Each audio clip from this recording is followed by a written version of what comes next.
And good evening, everybody. Thank you for joining us tonight. This is EmoNews, every moment online. In tonight's headlines, Northern schools showcase talent and patriotism at youth rally. Day 4 of TV Large Creole ends on a high note. Evelina Blah crowned Madam Wob Dwiyet 2025. The UN is concerned over the cholera outbreak in Haiti. And the Pakistan Navy has made a massive drug bust nearing over 1 billion in street value. These stories and more coming up next. Land of the Bouillon! Home of the nature island vibe. 3 nights of hits. 1 unforgettable flight. WCMF 2285. Finish stay for the view. I'm a lips. Welcome back, everyone. I'm your presenter, Rick Francis, and this is a news broadcast for the 23rd of October, 2025. Let's take a look at local news this evening. The Northern Youth Rally was held this morning at the Benjamin's Park in Portsmouth, bringing together schools from across the northern part of the island.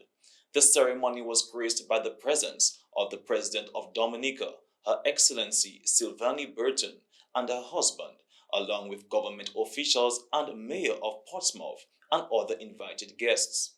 The Mayor of Portsmouth warmly welcomed everyone to the town. As our schools from across the north, northeast, and west coast, from the smallest villages to our growing town, come together to celebrate Dominica's 47th year of independence under the theme, 47 years of progress and purpose in a true northern style. Minister of Education, Honorable Octavia Alfred, delivered brief remarks encouraging students to continue striving for excellence. In innovation, and let us be united and strong. Let us build a nation where every child has a chance, every young person has a voice, every citizen has a role in shaping a destiny, because together we can build a brighter future. Let us not begin someday. Let us not begin tomorrow. Let us begin today.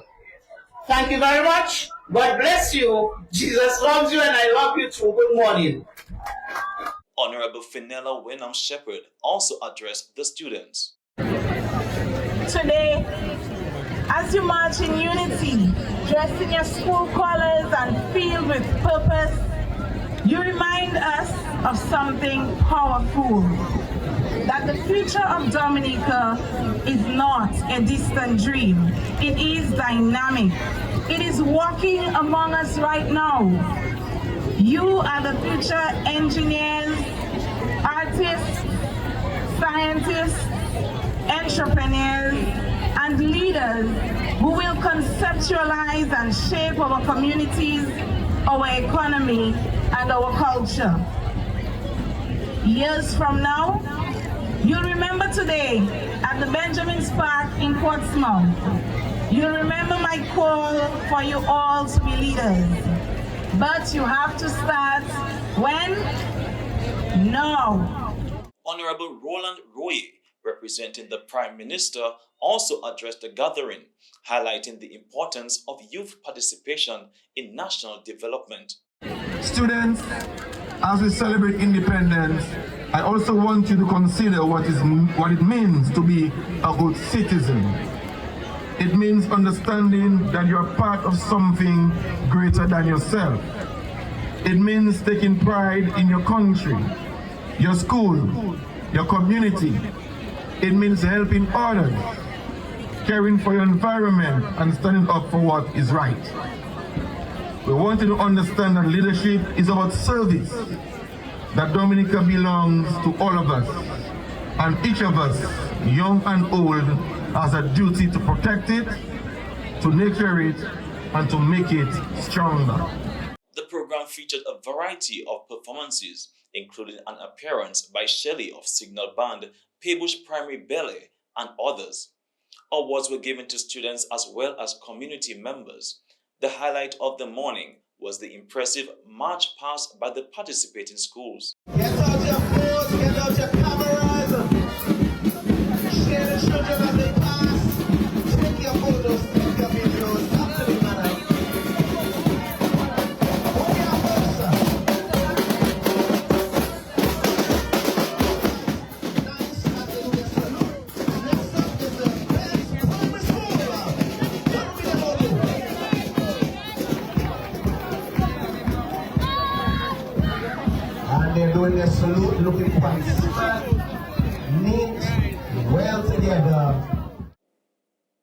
And Day 4 of T-Village Creole ended on a high note with an energetic performance by the Triple K Band and the Princess of Song, Michael Henderson. The atmosphere at the Botanic Gardens was vibrant as patrons enjoyed local food, craft, and music. EmoNews also visited the Nursing Hub, a special space provided for mothers at the park to breastfeed and change their babies in comfort. Stay tuned. EmoNews will bring you highlights from the final day of T-Village Creole in tomorrow's newscast. And Evelina Blah, representing Grand Bay and Mao, has crowned Madam Wob Dwiyet 2025. Blah also captured several individual awards, including Best Talent and Best Creole Contemporary Wear. Miss Photogenic went to Virginia Mendez, who also won Best in Wob Dwiyet and placed as second runner-up. First runner-up was Angelica Gasper.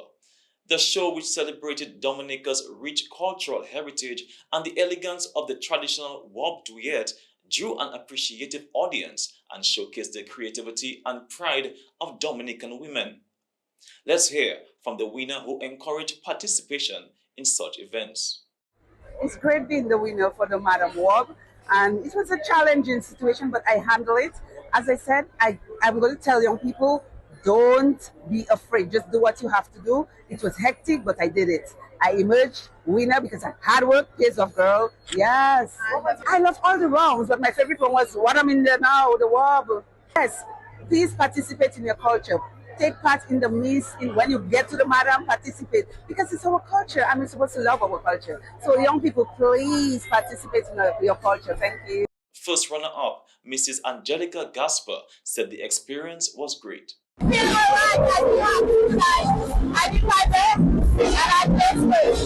Practice was tough, so hard, especially and Second runner-up, Mrs. Virginia Mendez, said that she gave her best. My name is Virginia, and I must say the show was an one, and I told myself I put my best forward, and whatever the outcome of it, I am satisfied. Because everybody cannot win, there's always one winner. I put my best foot forward, as I say, and I did my best. My favorite one was the Wob.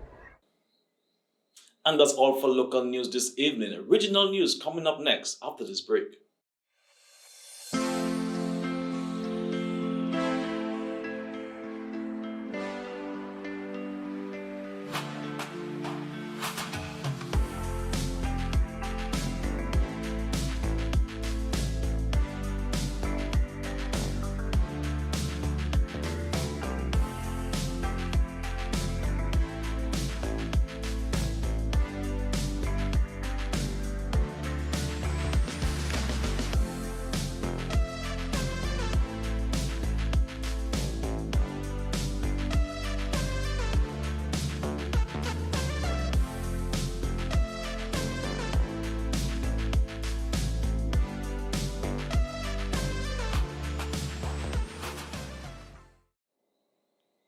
And now for regional news. In St. George's, Grenada, the Global Water Partnership Caribbean and the Partnership Initiative for Sustainable Land Management have signed a memorandum of understanding to boost regional cooperation on sustainable land and water management across Caribbean small island developing states. Signed on October 16th, the agreement aims to address critical issues like land degradation, drought and water scarcity, while advancing climate resilience and environmental sustainability. Dr. Roxanne Graham, Regional Coordinator for GWPC, emphasized the importance of managing land and water together, calling the partnership a vital step toward turning shared knowledge into action. The collaboration will focus on joint projects, research training, and community engagement, starting with the rollout of the Caribbean Drought Initiative.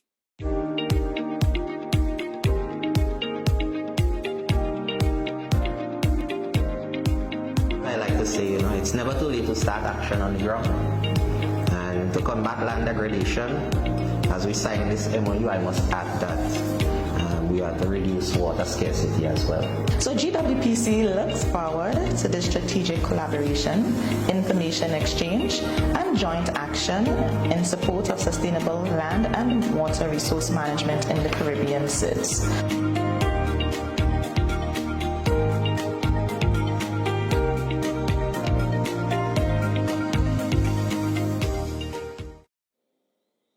The UN is warning of a fresh cholera outbreak in Haiti's Quest Department, with new cases reported in Pétionville after 11 weeks without any.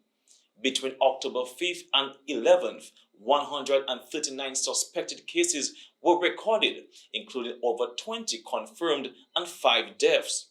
Red alerts are now in effect for Pétionville and parts of Port-au-Prince, including Cité Soleil. Haiti's health ministry, supported by the UN and Pan-American Health Organization, is ramping up disinfection efforts and distributing clean water, chlorine, and hygiene kits. The UN also highlights how ongoing conflicts in countries like Sudan and the DRC are putting added pressure on global health systems. Also in regional news this evening, the Guyana government is exploring new measures to combat domestic violence, including the use of anchor monitoring systems for offenders. Home Affairs Minister Onej Walround explained that these bracelets would track offenders' movements and send real-time alerts if they approach restricted areas or victims. Walround emphasized the government's commitment to creating a safer environment, citing existing tools like facial recognition and vehicle tracking under the Safe City initiative that helps speed up police response to prevent crime. She also highlighted the importance of an alert app functioning as a panic button and stressed the need to build trust and accountability between citizens and the Guyana Police Force for effective protection and support. And that's all for regional news this evening. Stay tuned for international after this message.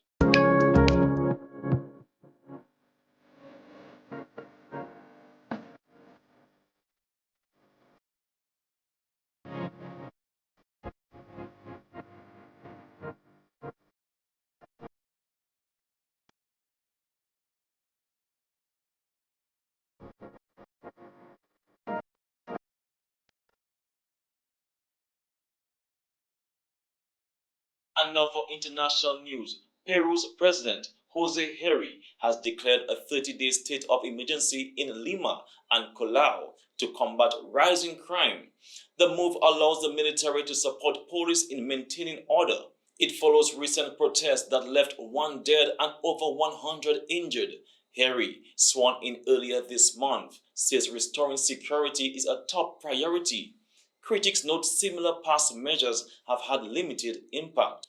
The latest unrest was driven largely by youth-led demonstrations, with protesters demanding stronger action on crime and public safety, highlighting growing frustration among young Peruvians. And now, the U.S. Vice President J.D. Vance visited Israel Tuesday to support the fragile ceasefire between Israel and Hamas. While expressing optimism, he gave no timeline for Hamas to disarm, a key condition for lasting peace. Vance was joined by Jared Kushner and envoy Steve Witkoff, who helped broker the deal. Kushner said the U.S. may start rebuilding parts of Gaza not controlled by Hamas to support Palestinian civilians. President Trump warned that U.S. allies are ready to respond with force if Hamas violates the truce. Analysts say Vance's visit signals pressure on both sides to maintain the ceasefire. Also in international news this evening, the Pakistan Navy has made a massive drug bust in the Arabian Sea, seizing narcotics worth nearly $1 billion in 2 separate operations conducted within 48 hours. Working under the Saudi-led Combined Maritime Forces, naval teams intercepted 2 unregistered vessels last week, seizing over 2 tons of crystal meth and another 350 kilograms more, and also 50 kilograms of cocaine. Officials say the drugs had an estimated street value of more than 972 million, marking one of the CMF's most successful narcotics seizures to date. The multinational task force monitors over 3 million square miles of ocean to combat drug trafficking and secure key global shipping lanes. And that's all for international news this evening. Stay tuned for the sports segment after the short message.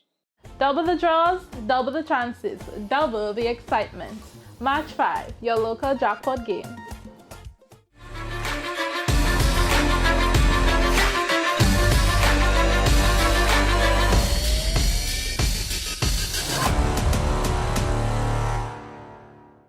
Welcome to the sports segment. On the local football scene, here are the highlights from Sunday night's DFA President Cup semi-final, where We United FC narrowly defeated Southeast FC 2-1 to book their spot in the finals against Dubla FC. Also in sports this evening, 2 exciting matches were contested in the sports division competition. In Portsmouth Secondary School claimed 3-1 victory over the St. Mary's Academy in the under-15 division. Goals from Portsmouth came from Jaden Victor, Kristen Popone, and Shekwan Brumant, while Zane Thomas found the back of the net for St. Mary's. Over in Dubla, in the under-20 division, Isaiah Thomas Secondary School delivered a commanding 6-0 win against Dominica State College B. Jaden Prosper led the scoring with a hat-trick. Okan Xavier added a brace, and Keston Anthony rounded off the total with 1 goal. And now for some tennis news. A brand new ATP Masters 1000 tournament is set to join the calendar in 2028, with Saudi Arabia confirmed as the host nation. The week-long event will feature a 56-player draw and is expected to take place in February, further highlighting the Gulf states' growing influence in the world's sport. Saudi Arabia already stages both the WTA Finals and the next-gen ATP Finals, with its public investment fund serving as the naming partner for the ATP and WTA rankings. Organizers have confirmed, however, that the new Masters event will not be mandatory, following player concerns over the length and intensity of the tennis season. And that's all for the sports segment this evening. Stay tuned for the weather report from the Dominica Meteorological Service. People come well just for the cultural gala, yes. Time to show our cultural heritage as we face one another era of culture, yes. We could demonstrate our Wob face. Dress up in a Wob Dwiyet, dress up in a Tekase, telling Kotokoitori. People say, oh gosh, who are we? When we say Tintin Basek, that means we give full respect to our cultural heritage, regardless of color, creed, or age. Ha! Hey, night. Epa! Look at Batabula to Boma. Look at Wule Tabula to Boma. Pakite music la champagne. Look at Batabula to Boma.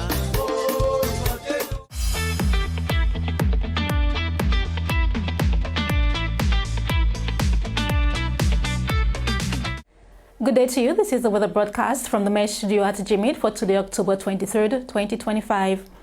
We start off today with the tropical weather outlook, and in the central Caribbean Sea, we find tropical storm Melissa tracking very slowly across the area. This system has been a challenge in terms of predicting its track and intensity. However, watches and warnings have been issued for some portions of the northern Caribbean. Meanwhile, in the central tropical Atlantic, no systems are being monitored at this time for tropical cyclone development, which is very good news for us. Meanwhile, we do have a tropical wave with its axis located near 35 degrees west, which is expected to approach the Les Antilles sometime next week. And as we move on to today's satellite imagery, we find the moisture associated with the tropical wave. And as we track towards the west across the Les Antilles, A surface ridge pattern is dominant across the area, which is pulling moisture in a southeasterly flow into Tropical Storm Melissa in the Caribbean Sea. And as we zoom closer to home, we find that those clouds have resulted in partly cloudy to cloudy skies over the island throughout the morning and early afternoon. And our radar imagery indicated that those clouds have resulted in a few showers, some of which were moderate at times, those orange pixels, and therefore we are asking those of you in areas which are prone to flooding, landslides and fallen rocks to do exercise some caution. We do not anticipate any widespread flooding, but you can expect some temporary ponding in our roadways and in our more vulnerable areas. Tonight, the weather is expected to be partly cloudy to cloudy with some scattered showers and a slight chance of isolated thunderstorms as some mid to upper level instability continues to affect the area. We do anticipate a slight increase in dust haze in some areas, so those of you with respiratory sensitivities do take some precautions. Temperatures are expected to be down to about 23 degrees on the western coast, 24 degrees along the eastern coast, and 22 degrees Celsius in the interior tonight. And over the next 3 days, tomorrow Friday, a high pressure system is expected to be dominant, and we do anticipate some drying out of the atmosphere, resulting in fair to occasionally cloudy skies with a few morning showers.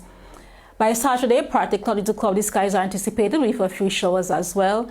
And on Sunday, some mid to upper level instability is expected to support some scattered showers and a slight chance of isolated thunderstorms. Temperatures over the next 3 days are expected to remain warm, peaking to about 33 degrees Celsius during the daytime hours.